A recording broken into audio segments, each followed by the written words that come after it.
Hi all, welcome to LK Group of Educational Service.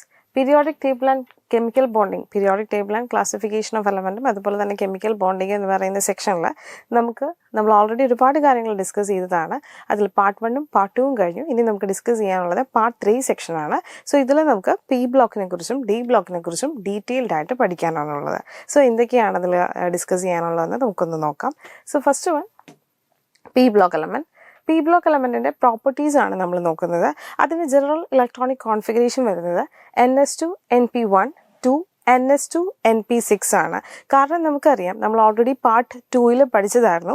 P block അല്ലെങ്കിൽ P സബ്ഷെല്ലിൽ നമുക്കറിയാം total 6 electrons മാത്രമേ accommodate ചെയ്യാൻ സാധിക്കുകയുള്ളൂ. സോ ലാസ്റ്റ് ഇലക്ട്രോൺ പി സബ്ഷെല്ലിൽ എൻ്റർ ആവുന്നത് കൊണ്ട് തന്നെയാണ്, അല്ലെങ്കിൽ പി ഓർബിറ്റലിൽ എൻ്റർ ആവുന്നത് കൊണ്ട് തന്നെയാണ് നമ്മൾ പി ബ്ലോക്ക് എലമെൻറ്റ്സ് എന്ന് പറഞ്ഞ ഒരു കൂട്ടം എലമെൻറ്റുകളെ ക്ലാസിഫൈ ചെയ്തിരിക്കുന്നത് എന്ന് നമുക്കറിയാം. അതിൻ്റെ ജനറൽ കോൺഫിഗറേഷൻ വരുന്നത് എന്താണെന്ന് കൂടി നോക്കി വെക്കുക. NS2 NP1 2 NS2 NP6 ആണ് കേട്ടോ. The next one, it include both metals and non-metal, but most of them are non-metal. അതായത് പി ബ്ലോക്ക് എലമെൻറ്റുകളിൽ നോൺ മെറ്റൽസും ഉൾപ്പെടുന്നുണ്ട്, മെറ്റൽസും ഉൾപ്പെടുന്നുണ്ടെങ്കിൽ പോലും അവിടെ കൂടുതൽ കാണപ്പെടുന്നത് നോൺ മെറ്റലുകളാണ്. Then most of them are acidic oxides ആണ് കൂടുതൽ പി ബ്ലോക്ക് എലമെൻറ്റുകൾ എന്ന് നമുക്ക് പറയാം. ദെൻ നെക്സ്റ്റ് വൺ ആണ് ionization enthalpy is relatively higher than S block elements. S block എലമെൻറ്റുകളുമായി കമ്പയർ ചെയ്യുമ്പോൾ നമ്മൾ എസ് ബ്ലോക്ക് എലമെൻറ്റുകളുടെ സെക്ഷനിൽ പഠിച്ചതാണ് അതിൻ്റെ പ്രോപ്പർട്ടീസിൽ ലോ അയണൈസേഷൻ എൻതാൽപ്പി എന്ന്. പക്ഷേ പി ബ്ലോക്ക് എലമെൻറ്റുകളിൽ കുറച്ചുകൂടി ഹയർ അയണൈസേഷൻ എൻതാൽപ്പിയാണ് എസ് ബ്ലോക്ക് എലമെൻറ്റുകളുമായി കമ്പയർ ചെയ്യുമ്പോൾ നമുക്ക് കാണാൻ സാധിക്കുന്നത്. ദെൻ നെക്സ്റ്റ് വൺ ആണ് some of them show more than one oxidation state. ചില മൂലകങ്ങൾ ഒന്നിൽ കൂടുതൽ ഓക്സിഡേഷൻ സ്റ്റേറ്റുകൾ കാണിക്കുന്നവരുമുണ്ട്. നമ്മൾ എസ് ബ്ലോക്കുമായി കമ്പയർ ചെയ്ത് പി ബ്ലോക്കിനെ പറയുമ്പോൾ എസ് ബ്ലോക്കിൽ ഗ്രൂപ്പ് 1ലുള്ള എല്ലാ മൂലകങ്ങളും +1 ഓക്സിഡേഷൻ സ്റ്റേറ്റും ഗ്രൂപ്പ് 2ൽ വരുന്ന എല്ലാ മൂലകങ്ങളും +2 ഓക്സിഡേഷൻ സ്റ്റേറ്റുമായിരുന്നു കാണിച്ചിരുന്നത്.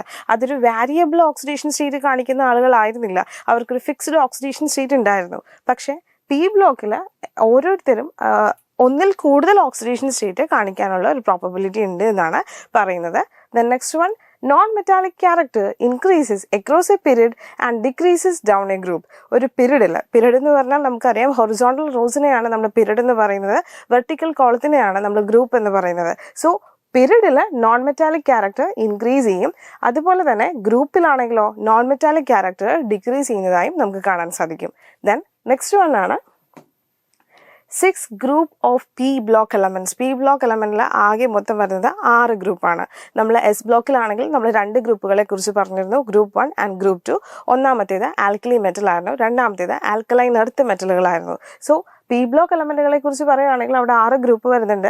അതിൽ 6 ഗ്രൂപ്പുകളെ കുറിച്ച് നമുക്ക് നോക്കാനുണ്ട്. അതിൽ ഗ്രൂപ്പ് 13 നമ്മൾ പറയുന്ന പേരാണ് ബോറോൺ ഫാമിലി. കാരണം അതിൽ ഫസ്റ്റ് എലമെൻറ്റ് വരുന്നത് ബോറോൺ ആണ്. സോ നമ്മൾ ആ ഒരു മൂലകങ്ങളെല്ലാം ബോറോൺ ഫാമിലി എന്നാണ് പറയാറ്. ദെൻ ഗ്രൂപ്പ് 14 വരുന്നത് കാർബൺ ഫാമിലിയാണ്, കാരണം ഫസ്റ്റ് എലമെൻറ്റ് അവിടെ കാർബൺ ആണ്. ദെൻ നെക്സ്റ്റ് വരുന്നത് ഗ്രൂപ്പ് 15 ആണ്. ഗ്രൂപ്പ് 15 നൈട്രജൻ ഫാമിലിയാണ്. ഫസ്റ്റ് എലമെൻറ്റ് നൈട്രജൻ ആയതുകൊണ്ട് തന്നെ അതിന് താഴെ വരുന്ന എല്ലാ മൂലകങ്ങളെയും നൈട്രജൻ ഫാമിലി എന്ന് പറയുന്ന ഒരു ക്ലാസിഫിക്കേഷനിൽ നമ്മൾ ആഡ് ചെയ്തിരുന്നു. ദെൻ നെക്സ്റ്റ് വൺ ആണ് ഗ്രൂപ്പ് 16 ആണ്. ഗ്രൂപ്പ് 16 ഓക്സിജൻ ഫാമിലി എന്നും ചാലക്കജൻ ഫാമിലി എന്നും റെപ്രസെൻറ്റേറ്റ് ചെയ്യാറുണ്ട്. ഗ്രൂപ്പ് 16 വേറൊരു നെയിം കൂടി പഠിച്ചിരിക്കുക, ചാലക്കജൻ ഫാമിലി. ദെൻ നെക്സ്റ്റ് വൺ ആണ് ഗ്രൂപ്പ് 17. ഗ്രൂപ്പ് 17 നമ്മൾ പറയുന്നതാണ് ഹാലജൻ ഫാമിലി എന്ന്. ഗ്രൂപ്പ് 17 പറയുന്ന പേരാണ് halogen family. And last one is group 18 ആണ്. ഗ്രൂപ്പ് 18 എന്ന് പറയുമ്പോൾ നോബിൾ ഗ്യാസ് ഫാമിലി എന്നാണ് നമ്മൾ ഗ്രൂപ്പ് 18 വരുന്ന എലമെൻറ്റുകളെ റെപ്രസെൻറ്റേറ്റ് ചെയ്യുന്നത്. So 6 group of P block എലമെൻറ്റ്സുകൾ ഇത്രയാണ്. സോ ഇതിനെക്കുറിച്ച് നിങ്ങൾ ഡീറ്റെയിൽഡ് ആയിട്ടുള്ള ധാരണ മനസ്സിലാക്കി വെച്ചേക്കുക. കാരണം ഓരോ ഫാമിലീസ് അതല്ലെങ്കിൽ ഓരോ ഗ്രൂപ്പുകളെ എങ്ങനെ നമ്മൾ റെപ്രസെൻറ്റേറ്റ് ചെയ്യും, അല്ലെങ്കിൽ എന്ത് നെയിമാണ് അതിന് കൊടുക്കുന്നത് എന്നുള്ളത് ജസ്റ്റ് ഒന്ന് അറിഞ്ഞിരിക്കുക. അതിന് വേണ്ടിയിട്ടാണ് ഈ ഒരു സ്ലൈഡ് ഇവിടെ ആഡ് ചെയ്തിരിക്കുന്നത്.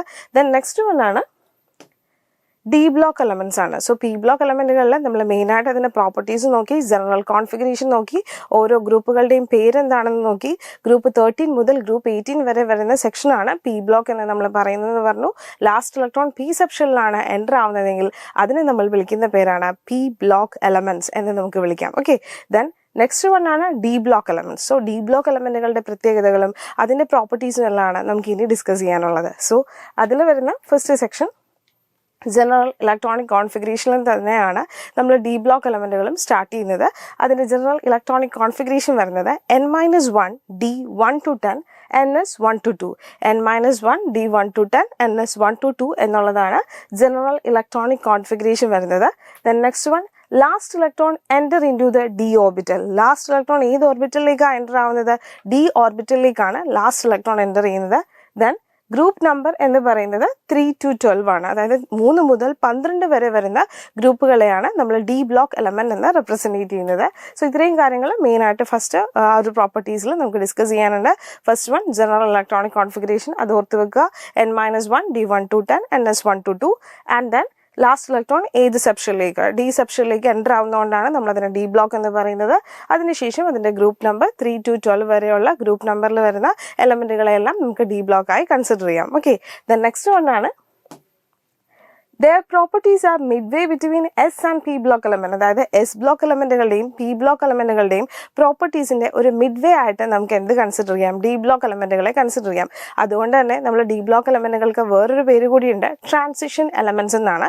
ട്രാൻസിഷൻ എലമെൻറ്റ്സ് എന്നുള്ള ആ ഒരു പേര് കൂടി നിങ്ങൾ ഓർത്ത് വെക്കേണ്ട ഒന്നാണ്. ഡി ബ്ലോക്കിൻ്റെ വേറൊരു നെയിമാണ് ട്രാൻസിഷൻ എലമെൻറ്റ്സ് എന്നുള്ളത്. Then they show variable oxidation state. പലതരത്തിലുള്ള ഓക്സിഡേഷൻ സ്റ്റേറ്റുകൾ ഡി ബ്ലോക്കിലെ എലമെൻറ്റുകൾ കാണിക്കാറുണ്ട്. അതുപോലെ തന്നെ ദേ ആർ മെറ്റൽസ് ആണ്, high density, hard, malleable and ductile. അതായത് ഇത്തരത്തിലുള്ള പ്രോപ്പർട്ടീസ് എല്ലാം കാണിക്കുന്ന മെറ്റലുകളാണ് ഡി ബ്ലോക്ക് എലമെൻറ്റുകൾ. ഹാർഡാണ്, മാലിബിൾ ആണ്, ഡക്റ്റൈൽ ആണ്, ഹൈ ഡെൻസിറ്റിയുമാണ്. ഓക്കെ, ദെൻ നെക്സ്റ്റ് വൺ ആണ് they form coloured compound. Coloured കോമ്പൗണ്ട്സിനെ ഷോ ചെയ്യാനുള്ള ഒരു പ്രോപ്പർട്ടി എക്സിബിറ്റ് ചെയ്യുന്ന കോമ്പൗണ്ടുകളാണ് ഡി ബ്ലോക്ക് എലമെൻറ്റുകൾ. കളേർഡ് കോമ്പൗണ്ട് ഉണ്ടാവാൻ കാരണം എന്താണെന്ന് വെച്ച് കഴിഞ്ഞാൽ D2D ട്രാൻസിഷൻ ആണ്. D2D ട്രാൻസിഷൻ നടക്കുന്നത് നമുക്കറിയാം. ഈ ഡി ബ്ലോക്കുകളെല്ലാം, ഈ ഡി ബ്ലോക്കിലെയും ഒട്ടുമിക്ക എലമെൻറ്റുകളിലെല്ലാവരിലും എന്തുണ്ടാവും? ഫില്ലഡ് ആയിട്ടല്ലാത്ത, അതായത് അൺഫില്ലഡ് ആയിട്ടുള്ള അല്ലെങ്കിൽ വേക്കൻ്റ് ആയിട്ടുള്ള ഓർബിറ്റുകൾ ഉണ്ടാവും. ആ വേക്കൻ്റ് ആയിട്ടുള്ള ഓർബിറ്റുകളുടെ പ്രസൻസ് മൂലമാണ് D2D ട്രാൻസിഷൻ നടക്കുന്നത്. സോ നമ്മൾ ഇവിടെ പറയുന്നുണ്ട്, ഇനി സ്യൂഡോ ട്രാൻസിഷൻ എലമെൻറ്റുകളെ കുറിച്ച് പറയുന്നുണ്ട്. സ്യൂഡോ ട്രാൻസിഷൻ എലമെൻറ്റുകളെ കുറിച്ച് പറയുമ്പോൾ നമ്മൾ ഡിസ്കസ് ചെയ്യുന്നൊരു കാര്യമാണ്, അവർക്ക് കളേർഡ് ആയി കാണാൻ സാധിക്കില്ല, അല്ലെങ്കിൽ അവർ കളേർഡ് കോമ്പൗണ്ടായി ഒരിക്കലും എക്സിബിറ്റ് ചെയ്യില്ല എന്നുള്ളത്. അതെന്തുകൊണ്ടാണെന്ന് വെച്ച് കഴിഞ്ഞാൽ അവരുടെ എല്ലാം ഫില്ലഡ് ആയിട്ടുള്ള ഓർബിറ്റലുകളാണ്. ഫില്ലഡ് ആയിട്ടുള്ള ഓർബിറ്റലുകളാണെങ്കിൽ ഒരിക്കലും ഡി ട്രാൻസിഷൻ അവിടെ പോസിബിൾ ആവില്ല. അതുകൊണ്ട് തന്നെ അതിന് അവർക്ക് കളർ എക്സിബിറ്റ് ചെയ്യാനുള്ള ഒരു എബിലിറ്റിയും ഉണ്ടാവില്ല. ദെൻ നെക്സ്റ്റ് പോയിന്റ് ആണ് they are in solid state except mercury. Mercury ഒഴികെ എല്ലാ മെറ്റലുകളും സോളിഡ് സ്റ്റേറ്റിലായിരിക്കും ഡി ബ്ലോക്കിൽ ഉണ്ടാവുക. Then they form both ionic and covalent compound. Ionic കോമ്പൗണ്ടും കൊവാലന്റ് കോമ്പൗണ്ടും ഫോം ചെയ്യാനുള്ള എബിലിറ്റി ഡി ബ്ലോക്ക് എലമെൻറ്റുകൾക്കുണ്ട്. ദെൻ നെക്സ്റ്റ് വൺ ആണ് pseudo transition element. Pseudo transition element നമ്മൾ നേരത്തെ പറഞ്ഞിരുന്നു. സ്യൂഡോ ട്രാൻസിഷൻ എലമെന്റുകൾ എന്താണെന്ന് നോക്കി വെക്കുക. ഇത് പ്രീവിയസ് ഇയർ ക്വസ്റ്റ്യൻ ആണ്. സിങ്ക്, കാഡ്മിയം, മെർക്കുറി, ഈ ഒരു സെക്ഷനിൽ നിന്ന് ചോദ്യം വന്നിട്ടുള്ളതാണ്. സിങ്ക്, കാഡ്മിയം, മെർക്കുറി എല്ലാം നമ്മൾ സ്യൂഡോ ട്രാൻസിഷൻ എലമെന്റുകളായാണ് കൺസിഡർ ചെയ്യുന്നത്. കാരണം ഇവർ ട്രാൻസിഷൻ എലമെൻറ്റുകളുടെ പ്രോപ്പർട്ടി കാണിക്കാത്തത് കൊണ്ട് തന്നെ, അതായത് ട്രാൻസിഷൻ എലമെൻറ്റുകൾ കളേർഡ് ആയിരിക്കും, അവർക്ക് അൺഫില്ലഡ് ആയിട്ടുള്ള ഓർബിറ്റലുകൾ ഉണ്ടാവും, D2D ട്രാൻസിഷൻ അവിടെ പോസിബിൾ ആണ്. പക്ഷേ സിങ്ക്, കാഡ്മിയം, മെർക്കുറി ഇവരിൽ ഈ ഒരു D2D ട്രാൻസിഷൻ പോസിബിൾ അല്ല. കാരണം ഇവരുടെ ഫിൽഡ് ആയിട്ടുള്ള ഓർബിറ്റലാണ് അവിടെ ഉണ്ടാവുക. നമ്മൾ നേരത്തെ പറഞ്ഞ പോലെ ഡി ഓർബിറ്റലിലെ മാക്സിമം 10 ഇലക്ട്രോൺസും അവിടെ ഒക്കുപ്പൈഡ് ആയിരിക്കും. അതുകൊണ്ട് തന്നെ അതിന് ഒരു കളേർഡ് കോമ്പൗണ്ടായിട്ട് എക്സിബിറ്റ് ചെയ്യാൻ സാധിക്കില്ല. അതൊക്കെ കൊണ്ട് തന്നെയാണ് നമ്മൾ ഈ 3 എലമെൻറ്റുകളെയും സ്യൂഡോ ട്രാൻസിഷൻ എലമെൻറ്റ്സ് ആയിട്ട് കൺസിഡർ ചെയ്യുന്നത്. ദെൻ കളേർഡ് അയോൺസ് മിക്ക എലമെൻറ്റുകളും, ഈ ഒരു ഡി ബ്ലോക്ക് എലമെൻറ്റിലെ മിക്ക എലമെൻറ്റുകളും കളേർഡ് ആയി തന്നെയാണ് പ്രസൻറ്റ് ചെയ്യുന്നത്. പക്ഷേ കളർലെസ് ആയിട്ടുള്ള ഒരു 3 അയോൺസ് ഉണ്ട്. അതുകൂടി നിങ്ങൾ ഓർത്ത് വെക്കുക. അതിനെ ബേസ് ചെയ്തും ക്വസ്റ്റ്യൻ വന്നിട്ടുള്ളതാണ്. Scandium 3+, titanium 4+, and copper plus. അതായത് Sc3+, Ti4+, ആൻഡ് Cu+. ഈ 3 അയോൺസും കളർലെസ് ആയിട്ടുള്ള അയോൺസ് ആണ് എന്നത് കൂടി ഓർത്തിരിക്കേണ്ടതാണ്. സോ ഇത്രയും കാര്യങ്ങളാണ് മെയിനായിട്ട് നമ്മൾ പ്രോപ്പർട്ടിയുടെ സെക്ഷൻസിൽ ഡിസ്കസ് ചെയ്യുന്നത്. ദെൻ നെക്സ്റ്റ് വൺ എന്ന് പറയുന്നത് സ്യൂഡോ ട്രാൻസിഷൻ എലമെൻറ്റുകളെ കുറിച്ച് നമുക്ക് ഡീറ്റെയിൽഡ് ആയിട്ടൊന്ന് പഠിക്കണം. സ്യൂഡോ ട്രാൻസിഷൻ എലമെന്റ് എന്ന് പറയുമ്പോൾ zinc, cadmium and mercury are pseudo transition element. നമ്മൾ ഓൾറെഡി പറഞ്ഞിരുന്നു സ്യൂഡോ ട്രാൻസിഷൻ എലമെന്റ്സ് ആണ് സിങ്ക്, കാഡ്മിയം, മെർക്കുറി പോലുള്ളവ. സോ അതെന്തുകൊണ്ടാണ് ആ ഒരു സ്യൂഡോ ട്രാൻസിഷൻ എലമെന്റ് എന്ന് നമ്മൾ അതിനെ റെപ്രസെൻറ്റേറ്റ് ചെയ്യുന്നത്? കാരണം എന്താണെന്ന് വെച്ച് കഴിഞ്ഞാൽ ദേ ഹാവ് ട്രാൻസിഷൻ എലമെന്റ്സ് എപ്പോഴും എന്ത് പൊസസ് ചെയ്യണം? Have incompletely filled D orbital.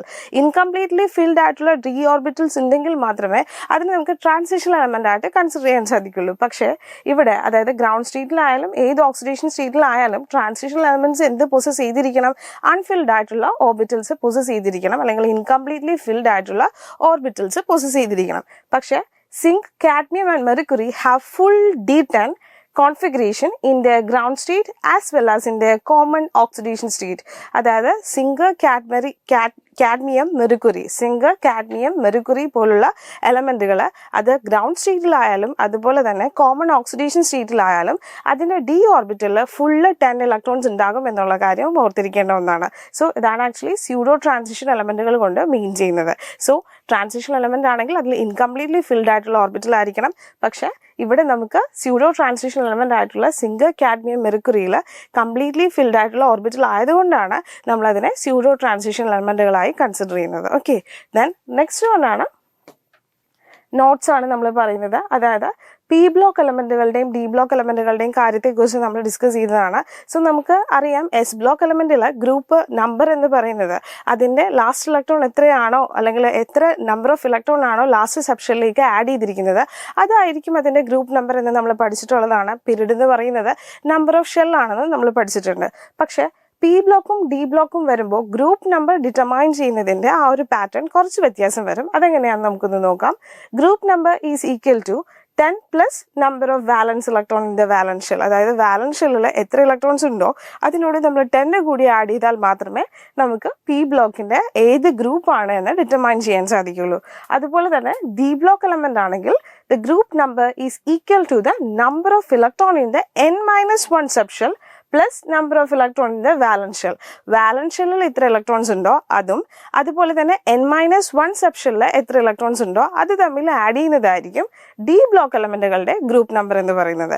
So D സബ്ഷെല്ലിൽ അവസാനിക്കുന്ന ഒരു സബ്ഷെൽ ഇലക്ട്രോണിക് കോൺഫിഗറേഷനുള്ള ഒരു മൂലകമാണെങ്കിൽ അതിൻ്റെ ഗ്രൂപ്പ് നമ്പർ ഡിറ്റർമൈൻ ചെയ്യുന്നത് എങ്ങനെയാണ് എന്നുള്ളതാണ് നമ്മളിവിടെ ഡിസ്കസ് ചെയ്തത്. n-1 സബ്ഷെല്ലിലുള്ള നമ്പർ ഓഫ് ഇലക്ട്രോണും വാലൻസ് ഷെല്ലിലുള്ള ഇലക്ട്രോണും തമ്മിൽ ആഡ് ആക്കുക. അതേസമയം പി ബ്ലോക്ക് എലമെന്റ് ആണ് ആ ഒരു മൂലകമെങ്കിൽ അതിൻ്റെ ഗ്രൂപ്പ് നമ്പർ നമ്മൾ ഡിറ്റർമൈൻ ചെയ്യാനായിട്ട് വാലൻസ് ഷെല്ലിലെ ഇലക്ട്രോണിനോട് 10 ആഡ് ചെയ്താൽ മതി. ഓക്കെ, സോ അങ്ങനെയാണ് നമുക്ക് പി ബ്ലോക്കും ഡി ബ്ലോക്കും അതെങ്ങനെയാണ് അത് ഏത് ഗ്രൂപ്പിൽ വരുന്നു എന്ന് ഈസിലി ഡിറ്റർമൈൻ ചെയ്യാൻ സാധിക്കുന്നത്. ഓക്കെ, ദെൻ ഇന്നത്തെ ക്ലാസ്സിൽ നമ്മൾ ആക്ച്വലി ഡിസ്കസ് ചെയ്തത് പി ബ്ലോക്കിനെ കുറിച്ചും ഡി ബ്ലോക്കിനെ കുറിച്ചിട്ടുമായിരുന്നു. ഈ പി ബ്ലോക്കിൻ്റെ ഒരുപാട് പ്രോപ്പർട്ടീസ് നമ്മൾ പഠിച്ചു. അതിൽ ഗ്രൂപ്പ് നമ്പേഴ്സും അതിൻ്റെ ഫാമിലി നെയിംസും ഒക്കെ നമ്മൾ ഡിസ്കസ് ചെയ്തതാണ്. സോ പി ബ്ലോക്കിൻ്റെ കോൺഫിഗറേഷൻ നമ്മൾ പറഞ്ഞപ്പോൾ അതിൻ്റെ ജനറൽ ഇലക്ട്രോണിക് കോൺഫിഗറേഷൻ എന്തായിരുന്നു? NS2 NP126 എന്നുള്ളതായിരുന്നു. സോ നെക്സ്റ്റ് വൺ ആണ് S and P block elements are called representative element. എസും പി ബ്ലോക്ക് എലമെന്റുകളെയും നമ്മൾ എന്താ പറയുന്നത്? റെപ്രസെൻറ്റേറ്റീവ് എലമെന്റുകൾ എന്നാണ് പറയുന്നത്. ഡി ബ്ലോക്ക് എലമെന്റുകളെ നമ്മൾ പറയുന്നത് ട്രാൻസിഷൻ എലമെന്റുകളാണെന്ന് നമ്മൾ പറഞ്ഞു. സോ നോട്ടിൻ്റെ സെക്ഷനിൽ നമ്മൾ 4 പോയിന്റ്സ് പഠിച്ചു. ആ 4 പോയിന്റ്സും നിങ്ങൾ ഓർത്തിരിക്കേണ്ട ഒന്നാണ്. ട്രാൻസിഷൻ എലമെന്റ്സ് എന്താണ്, റെപ്രസെൻറ്റേറ്റീവ് എലമെന്റ്സ് ഏത് ബ്ലോക്കിൽ പെടുന്നവരാണ് എന്നുള്ളതിനെ കുറിച്ചൊക്കെ ക്വസ്റ്റ്യൻസ് നമുക്ക് ചോദിക്കുന്നതാണ്. ട്രാൻസിഷൻ എലമെന്റ്സ് എന്ന് പറഞ്ഞാൽ ഡി ബ്ലോക്ക് എലമെന്റ് ആണ്. അതേസമയം റെപ്രസെൻറ്റേറ്റീവ് എലമെന്റ്സ് എന്ന് പറഞ്ഞാൽ S and P block elements ആണ്. സോ ആക്ച്വലി ഇന്നത്തെ ക്ലാസ്സിൽ നമ്മൾ ഒരുപാട് കാര്യങ്ങൾ ഡിസ്കസ് ചെയ്തു പി ബ്ലോക്കിനെ കുറിച്ചും ഡി ബ്ലോക്കിനെ കുറിച്ചും. പി ബ്ലോക്ക് എലമെന്റുകൾ എന്ന് പറയുന്നത് അതൊരു ജനറൽ ഇലക്ട്രോണിക് കോൺഫിഗറേഷൻ കാണിക്കുന്നുണ്ട്. അതെന്താണെന്ന് നമ്മൾ പഠിച്ചു. NS2 NP126 എന്ന് നമ്മൾ പഠിച്ചതാണ്. അതുപോലെ തന്നെ അതിൻ്റെ ഒരുപാട് പ്രോപ്പർട്ടീസിനെ കുറിച്ചും അതിൻ്റെ ഫാമിലി നെയിംസിനെ കുറിച്ചും എല്ലാം നമ്മൾ പഠിച്ചു. അതിനുശേഷം നമ്മൾ ഡി ബ്ലോക്ക് എലമെന്റുകളെ കുറിച്ചാണ് ഡിസ്കസ് ചെയ്തത്. ഡി ബ്ലോക്ക് എലമെന്റുകളെ ട്രാൻസിഷൻ എലമെന്റ്സ് എന്ന് നമ്മൾ പറയുന്നു എന്ന് പറഞ്ഞു. അവർ കളേർഡ് കോമ്പൗണ്ട്സ് എക്സിബിറ്റ് ചെയ്യുന്നവരാണ്. വാരിയബിൾ ഓക്സിഡേഷൻ സ്റ്റേറ്റ് കാണിക്കുന്നു. കളേർഡ് കോമ്പൗണ്ട് ആവാൻ കാരണം D2D ട്രാൻസിഷൻ ആണ്. നമ്മൾ ഡി ബ്ലോക്ക് എലമെന്റുകളെ ട്രാൻസിഷൻ എലമെന്റ് എന്ന് പറയുന്നതിന് തന്നെ കാരണം അവർ ഇൻകംപ്ലീറ്റ്ലി ഫിൽഡ് ആയിട്ടുള്ള ഡി ഓർബിറ്റൽസ് പൊസസ് ചെയ്യുന്നത് കൊണ്ടാണ് എന്ന് നമ്മൾ പഠിച്ചതാണ്. അതിനുശേഷം നമ്മൾ ഡിസ്കസ് ചെയ്തൊരു കാര്യമായിരുന്നു ട്രാൻസിഷൻ എലമെന്റ്സിൻ്റെ ഈ ഒരു സ്യൂഡോ ട്രാൻസിഷൻ എലമെന്റ്സ് എന്ന് പറഞ്ഞ ഒരു കാര്യത്തെക്കുറിച്ച് അല്ലേ. സ്യൂഡോ ട്രാൻസിഷൻ എലമെന്റ്സ് എന്ന് പറയുന്നത് അവർക്ക് കംപ്ലീറ്റ്ലി ഫിൽഡ് ആയിട്ടുള്ള ഡി ഓർബിറ്റൽ ഉള്ളത് കൊണ്ട് തന്നെ അവർ കളേർഡ് കോമ്പൗണ്ട് കാണിക്കില്ല എന്നുള്ളതിനെ കുറിച്ച് നമ്മൾ പഠിച്ചതാണ്. അതുപോലെ തന്നെ കളർലെസ് ആയിട്ടുള്ള അയോൺസ് ആയിട്ട് എക്സിബിറ്റ് ചെയ്യുന്ന കുറച്ച് അയോണുകളുടെ കാര്യവും നമ്മൾ ഡിസ്കസ് ചെയ്തിരുന്നു. സ്കാൻഡിയം 3+ഉം അതുപോലെ തന്നെ ടൈറ്റാനിയം 4+ഉം Cu+ഉം കോപ്പർ അയോണിനെ കുറിച്ചും നമ്മൾ ഡിസ്കസ് ചെയ്തു. സോ അതിനെ ബേസ് ചെയ്ത് ക്വസ്റ്റ്യൻസ് വന്നിട്ടുണ്ട് എന്ന് നമ്മൾ പറഞ്ഞതാണ്. സോ ഇത്രയും കാര്യങ്ങളാണ് മെയിനായിട്ട് നമ്മൾ ഈ ഒരു ക്ലാസ്സിൽ ഡിസ്കസ് ചെയ്തത്. സോ ഇതിനെ ബേസ് ചെയ്തിട്ടുള്ള ഒരു പ്രീവിയസ് ഇയർ ക്വസ്റ്റ്യൻ കൂടി നമുക്കൊന്ന് നോക്കാം. അതായത് ഈ ഒരു ലാസ്റ്റ് സെക്ഷനിൽ നിന്ന് വന്നൊരു ക്വസ്റ്റ്യൻ നമുക്കൊന്ന് നോക്കാം. അതിൽ ഫസ്റ്റ് വരുന്നൊരു ക്വസ്റ്റ്യൻ ആണ് which of the following ion is colourless in aqueous solution? Aqueous സൊല്യൂഷനിൽ ഏത് അയോൺ ആണ് കളർലെസ് ആയിട്ടുള്ളത്? ഇവിടെ നമുക്ക് 4 ഓപ്ഷൻസ് ഉണ്ട്. Scandium 3+, titanium 3+, copper 2+, and Fe2+. ഇതിൽ കറക്റ്റ് ആയിട്ടുള്ള ആൻസർ ഏതാണ് വരുന്നത്? കളർലെസ് ആയിട്ടുള്ള അയോൺ എന്നാണ് ചോദ്യം. സോ കളർലെസ് ആയിട്ടുള്ള 3 അയോണുകളുടെ കാര്യം നമ്മൾ ഓൾറെഡി പറഞ്ഞിരുന്നു. സോ ഇതിൽ കറക്റ്റ് ഓപ്ഷൻ വരുന്നത് ഓപ്ഷൻ എ ആണ്. Scandium 3+ is the right answer. So നമ്മൾ ലാസ്റ്റ് പറഞ്ഞ സെക്ഷനിൽ നിന്ന് വന്നൊരു ക്വസ്റ്റൻ ആണ്. അതുകൊണ്ടാണ് നമ്മൾ ഈ ഒരു സെക്ഷനിൽ നിന്ന് ഈ ഒരു ക്വസ്റ്റിനെ കുറിച്ച് ഒന്ന് ഡിസ്കസ് ചെയ്തത്. അടുത്ത സെക്ഷനുകളിലെല്ലാം അടുത്ത പാർട്ടുകളിലെല്ലാം നമ്മൾ പഠിച്ച ഈ ഒരു ടോപ്പിക്കിനെ കുറിച്ച് ഒരുപാട് പ്രീവിയസ് ഇയർ ക്വസ്റ്റ്യൻസുകൾ നമ്മൾ ഡിസ്കസ് ചെയ്യുന്നതായിരിക്കും. സോ ഇന്നത്തെ ക്ലാസ്സും ഈ ഒരു കൺസെപ്റ്റും എല്ലാം നിങ്ങൾക്ക് എല്ലാവർക്കും ക്ലിയർ ആയെന്ന് വിശ്വസിക്കുന്നു. Thank you and happy learning.